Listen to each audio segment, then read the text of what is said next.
Hi, Top Billin. Happy Thanksgiving to everybody out there in Top Billin land. Much love to all you folks out there, right? So I haven't done one of these Seahawks shows in a minute. Thought I would do a little bit of a preview before this big San Francisco 49ers game for your Seattle Seahawks there. Do y'all remember when I did the part 1 and part 2 series back in, I believe it was May? And I asked if the Seahawks had closed the gap on the 49ers personnel-wise, and I did the roster battle, right? And I compared the roster on offense and defense and just really was trying to get the people's speculation going out there and seeing what was going on. As usual, of course, we had a bunch of homers and shit like that can't handle topics like that and they have to say goofy, dumbass shit, right? But you had a lot of people who opined that they believed that Seattle closed the gap. However, they didn't think it would be enough to overtake the 49ers. And you had some people who flat out said they closed the gap and they thought this would be the year that they will overtake the 49ers. I want to know what people are thinking heading into this game now that we've got data on both of these 2023 teams, the version of these 2023 teams. A lot of people were kind of down on Brock Purdy, or not necessarily down on him, just skeptical that he would be anything like he was the previous season. Obviously, like I tried to tell people there, he's here to stay. So you might as well get that out of your mind. He fits that system to a T. His playing style is not unlike the playing style of the quarterback on the other side of the ball too, which makes it, to me, very interesting when you have a lot of people there that don't like the style of the quarterback for Seattle. So now, you know I'm more about looking at what goes on between those white lines. Not much of a stats guy. Stats don't tell the entire story, but it can tell part of the story. Now, if we look at total offense right here, looks like San Francisco is still pretty damn good, right? They're the third ranked in total offense. They're the third ranked offense. You had a lot of people there definitely questioning that part of the ball for them. A lot of it was conjecture. You had some dumbass was up there telling me, matter of fact, I had a whole bunch of people was telling me that the 49ers weren't going to be healthy this year. That was their analysis. When I was like, well, listen, let's just not talk about that. Like, let's go, if all things are equal, how good do you think the 49ers could be? And they just couldn't get past that. The 49ers, it was some kind of every 4-year thing or something they was telling me about, that they're due for a bunch of injuries or something like that. 7-3 with the third ranked offense in the country right here, the third ranked offense in the NFL, right? And we see Seattle here definitely going to make people mad there. Not that bad. Let me see if I can count this. 1, 2, 3, 4, 5, 6, 7, 8, 9, 10, 11, 12, 13, 14, 15, 16, 17, 18th. So somewhere around there, 327 yards per game to 387 yards per game. Passing, 254. Seattle, 230. Rushing, that's where I think the difference is for Seattle. Well, obviously, Geno Smith sucks, so we'll get that out the way. Geno Smith sucks. We don't have to talk about that no more, right? So we're all in agreement there, right? People have heard me say this. Don't pretend you didn't hear me say this. He sucks. So that's a glaring weakness for the Seattle Seahawks. But this rushing game, that offensive line there, people don't want to talk about that there. 966 yards rushing. They have 1,300 yards rushing, 27.9 points per game, 21.6 points per game. There's a myriad of things going on with Seattle's offense. There's no doubt about that. I've said it before.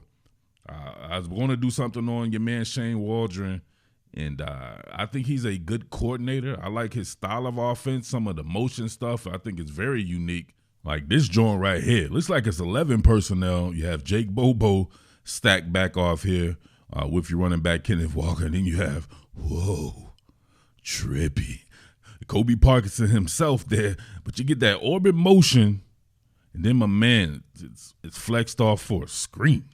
Like, who does this? This is hard.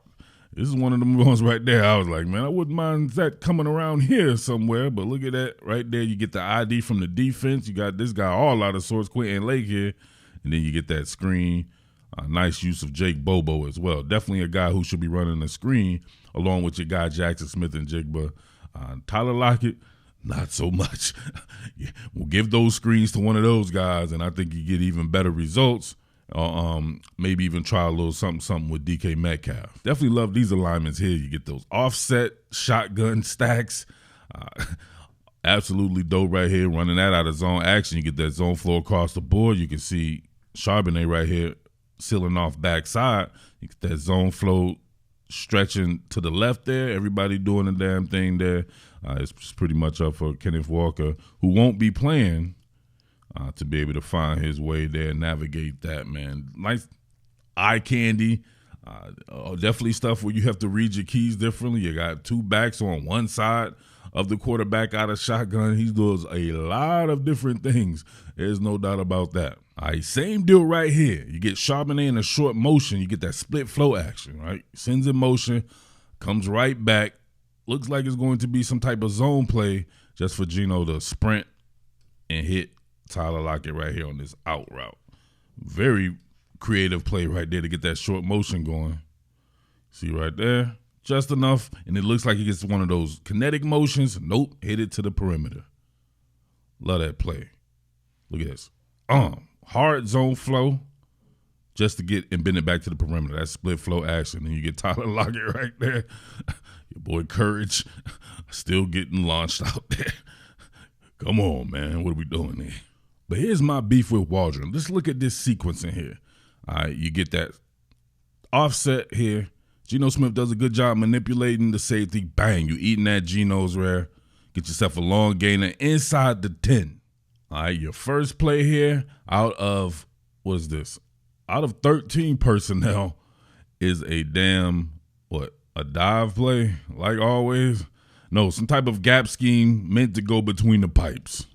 Doesn't go anywhere. Out of 13 personnel, right? So those guys are going to bring their base defense in. You can see they got about 25 down linemen here. Right, they have 4 down linemen, and then you have 2 players off the edge here to combat this 13 personnel. Now, going for some type of play action, boot or something like that, maybe you do something different at the very least. Run up the gut, then what? It's a damn tosser to Zach Charbonnet going laterally. Look at this. This guy. That's not his game, right? That's not his game. Oh, what happened? I think he did it again. He done had someone's soul shook about their body right here. Bang! Burp the baby. Hit him on his back, my man right here. Ooh, look at that, right? He lost control of his nervous system. He gets himself a lateral first down. He's going 10 yards himself out of bounds. He's rumbling, bumbling, stumbling right here. But listen, why are you running that with Zach Charbonnet? All right, you lost Kenneth Walker. That's Kenneth Walker's role. You're just going to insert Charbonnet knowing that he's not the quickest guy out there. There's no Kenny McIntosh in the game there. DJ Dallas probably not going to be able to get that done. 86 that play. Listen, you just had that big gainer. Why not give this guy an easy throw on first down? Some type of sprint, rollout, play action, throw back, you know what I'm saying? Something like that. Why does it always have to be a run? Run, pass. Let's see the next play on this one. Yes, Shane Waldron's favorite. Third and goal from outside the 10-yard line. So obviously this is going to be a pass. This is an untenable situation, man. They know you're going to pass. You have no choice but to pass. So you already have one hand tied behind your back. And then you have to score a touchdown for it to even count. What are we doing here? Nowhere to go with this particular pass right here. Not really at all. And then the protection breaks down pretty quickly. You see right there, they're in pseudo zone coverage, right? They're in that zone pattern match. Where is he going to throw the ball at right now? And there's already somebody bearing down on him in this throwing down. Look at this. You got Fuller right here. He's turning to take away DK. You throw it right here, Tyler Lockett. He's not going to do anything there. There's nothing in the corner for him to throw it. Nowhere for him to throw it to. Everybody's covered. What? Wash, rinse, and repeat. They got to have somebody do something different in the red zone for them, right? Between the 20s, Shane Waldron, pretty dope.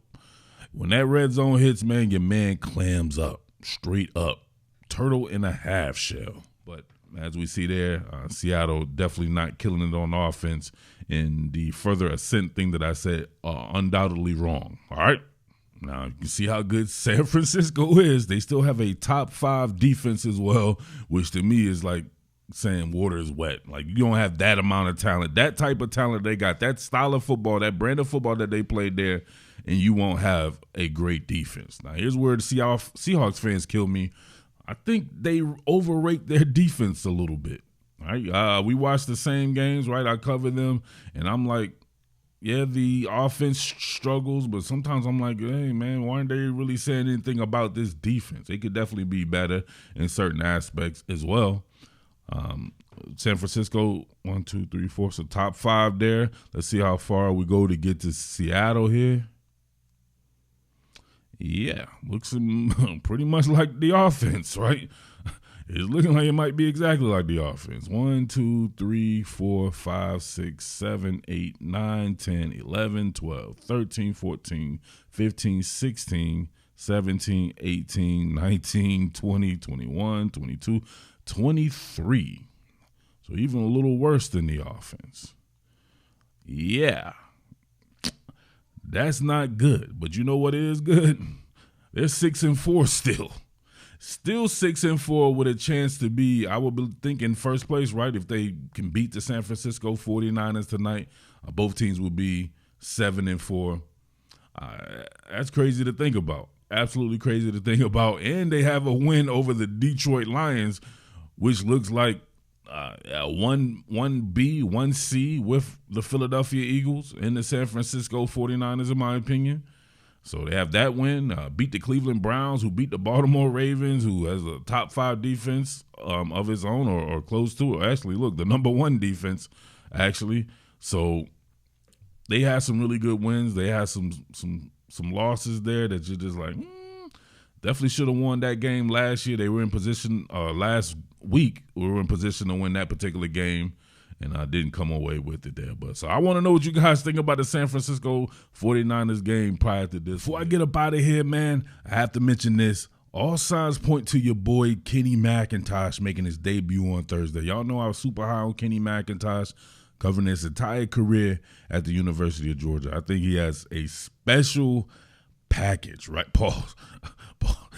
Before I said that, I was like, don't say it. My mind wouldn't let me. My mind was telling me no.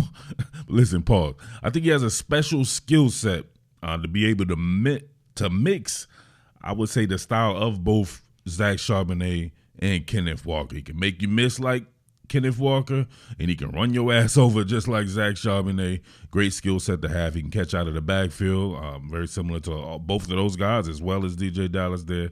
Be interested to see him get a few carries there. But I would expect Zach Charbonnet to carry the bulk of the load. It's going to be a tough game.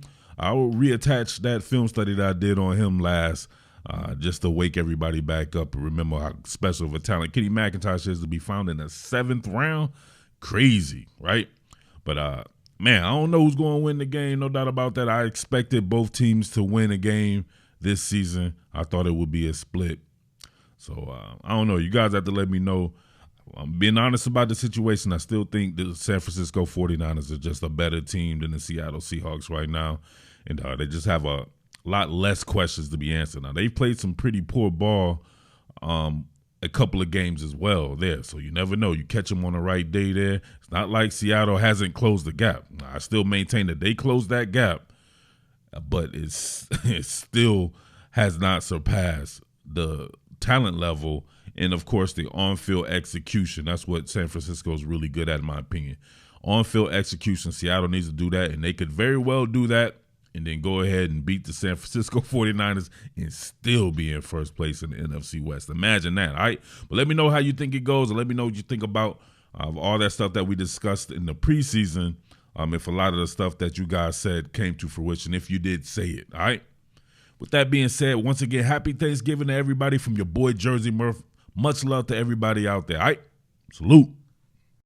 All right, Top Billin, don't say you weren't warned by your boy Jersey Murph here. As far back as when? Listen, when he was still in college, I made that video saying the Seattle Seahawks should target Kenny McIntosh in the 2nd or 3rd round. And of course, in typical Seattle Seahawks fashion with your man Pete Carroll and John Schneider, they get this dude in the 7th round. Come on, man. I told y'all before, I understand this cat's skill set like the back of my hands. His blend of versatility, right? It's a versatile blend of power, quickness, the ability to catch out of the backfield, hands like you know what, agility out of this world, physicality. Look at this man in camp. Look at this. Oh, leading men to the meat cleaver. Look at that. Oh, my goodness. Look at the explosiveness. Now, listen, this is camp, right? There was no tackling right here, anything like this. But you can see with the press and bounce or the press and get vert on him. Look at this right here. You can just tell that this is going to translate from day one. What is he doing right here? Let's go back to this right here. Look at this. Oh, press and bounce. Who is this? We gotta ID some of these people right here. Let me see who we got right here off ball. Right, press it. Do we need to diagram this out? You should know what this is right here, right? We're running these zone schemes. Right, you got a double, right? Look at the schemes right here. This is stuff that he was doing at the University of Georgia. So if you get double right there, you know you're gonna have a free defender, right? You're gonna have an unmarked car right here. Linebackers getting free reign, but guess what? You got a lot of bodies there too. If you have that type of agility, who's that? Oh, number 0. Devin Bush. Look at this. He directed Devin Bush off the bridge. Look at this. Look at this. Devin Bush will never be the same. Look at this. Look at this. Look at his ankle and foot right here. They let him right in the, who's that, Stone Forsythe? Let him in the Stone Feet Forsythe's elbow right to his damn neck. Bang. He out like Errol Spence Jr. He's done. Look at this. And then look at him get vert. He's always looking to get vert. Even when he presses and bounces, he's looking to get vertical. Right? And these are some heavy hitters on the field. I see Darryl Taylor out there and Kobe Bryant, Michael Jackson, who's that, Trey Brown and all this stuff like it. Listen, if this was a live rep, I'm sorry, he's still scoring. He's still scoring. That's that agility right there. Now look at the press and get vert. Zone scheme, attack it, press, get invert. And look, normal, I'm going to be honest with you, right? He's being nice right now. If he's going to cut off right here and use his blocking, he's being nice. The normal Kenny McIntosh during the season, right, he's going to have himself a head-on collision with Julian Love right there, right? He was going to set him on fire, right? This is nasty, absolutely nasty right here. And it's going to be a lot of superfluous talking. It's going to be a lot of hyperbole and all that like that. It's just training camp reps. I know that, no doubt about that. But if you know what you're looking at and you know what you're looking for, something like this should definitely excite you. Press and bounce that bad boy. Shout outs to everybody who tagged me in this on social media as well, man. Big salute to you guys out there. This is hard. I love seeing this right here. My man with eyes in the back of his head, that peripheral vision and all that. Listen, when you can do stuff like this, remember, in all these film studies that I've done on Kenny McIntosh over the years, he's never failed or never ceased to amaze me because he always puts together multiple things on one run. You can see him right here. Zone scheme, press it, make someone else, and bang, look at that. Look what he did to Trey Dean. Come on, man. Right? Look at that, the aiming point, right? From under center. You get these backs taking handoffs from under center, right? You get them right to the NFL, and it's all good, right? They're used to seeing these type of aiming points right here. You get the unmarked car right here. It's going to make him miss. Ventrell Miller, and then Trey Dean, right? Very physical safety right there. He's going to size him up, and from way downtown, bang. That was it for him. Look at this. Air napping, right? He's REM. He's sleep efficiency of 97%. He's done. Absolutely done. He's sleep. Now look at this. It's still running. Rashad Torrance, everybody like that. Man getting physical first downs. He will make chicken salad out of chicken shit, right? I cannot wait to see this kid actually get a chance to, all right, first of all, he has to make Seattle's roster. He's a 7th round draft pick, right? I've already been through that. But if he gets his chance, I'm telling you right now, I'm very confident in this cat's ability. I think he is going to set some shit on fire. Absolutely nasty skill set, man. So, listen, congratulations to the boys out there in Seattle, man. You got Kenny McIntosh, right? He came on the heels of my favorite back, right? Current Philadelphia Eagle, DeAndre, Philly Flyer, Swift. Very similar skill sets between those two, both with the agility, the power, the hands, everything like that. We didn't even focus on that. They could just throw the ball to Kenny McIntosh and he would make a severe impact. Come on, man. Well, let me know what you think about Kenny McIntosh and his prospects for the future. I saw where they said that he was getting some first-team reps, which is really unnecessary because that boy Ken Walker is that boy very much in the same mode as well. You got these two guys who can flip each other's style. It's not necessary, man. It's just a back rotation. Who cares who takes the first carry? You got to care about the timeshare. So Kenny McIntosh, Ken Walker, Zach Charbonnet, DJ Dallas, all these guys. A very, very good running back core out there in Seattle. All right, well, let me know what you think. It's your boy Jersey Murph. Make sure you tip your waiter because you know I'll be serving that hibachi. The season is almost here. Let's get it. Salute. What more can I say? Top Billin.